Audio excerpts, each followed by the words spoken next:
আলী ভাই কি বানাচ্ছো? এই পেঁয়াজি বানাবো, তা পেঁয়াজ কাটতেছি। পেঁয়াজ কি 1 নাম্বার না 2 নাম্বার? রে ভাই, অরিজিনাল 1 নম্বর পেঁয়াজ। দেখো, এই দেখো পেঁয়াজ, দেখেছো দাদা? হ্যাঁ।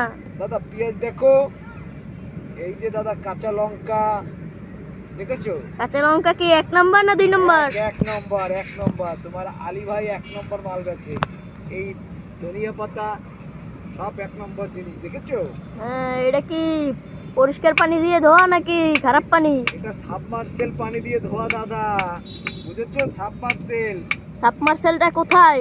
আমাদের এই গ্রিনল্যান্ডের ভিতরে বহুত সাবমার্সেল আছে, যা তোমাদের শহরের ভিতরে নেই কো দাদা, বুঝেছো?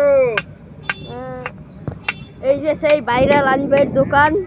আমরা আজকে বিকালে এই ভাইরাল আলী ভাইয়ের কাছে পেঁয়াজু খেতে আসবো। এই যে সেই 1 নাম্বার পেঁয়াজ দিয়ে পেঁয়াজু বানাবে তিনি। ওনার নাম অনেক ভাইরাল, তার জন্য আমরা আজকে বিকালে আসবো ওনার পেঁয়াজুটা খেতে। ওনার পেঁয়াজু নাকি অনেক ভালো হয়। আলী ভাই, টকটা কি দিয়ে বানান? দাদা টকটা হচ্ছে তেঁতুল আর আপনার ধনিয়া পাতা, কাঁচা লঙ্কা, তারপরে সরিষা বাটা, হ্যাঁ, বিট লবণ, ও, এসব দিয়ে আমি এই শস্যটা বানাই। অনেক শুনেছি আপনার শস্য বলে অনেক ভাইরাল। ইয়েস, আমার শস্য খেলে তো আপনি আমার এই এলাকায় ছাড়তে যাবেন না।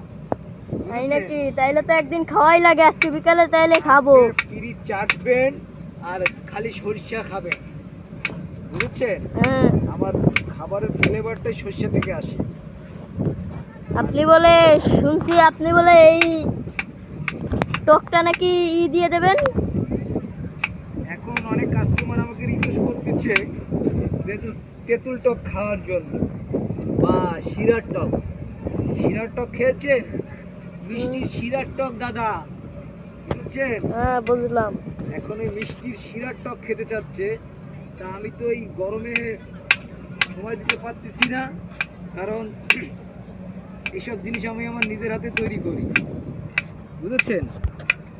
আর আমাদের আলিপুরের চেয়ারম্যান আছে, সে ভর্তাটা মিক্স করে, তারপরে সরষেটা মিক্স করে, দেখা যাচ্ছে মেন ফর্মুলাগুলো আমি দিয়ে থাকি।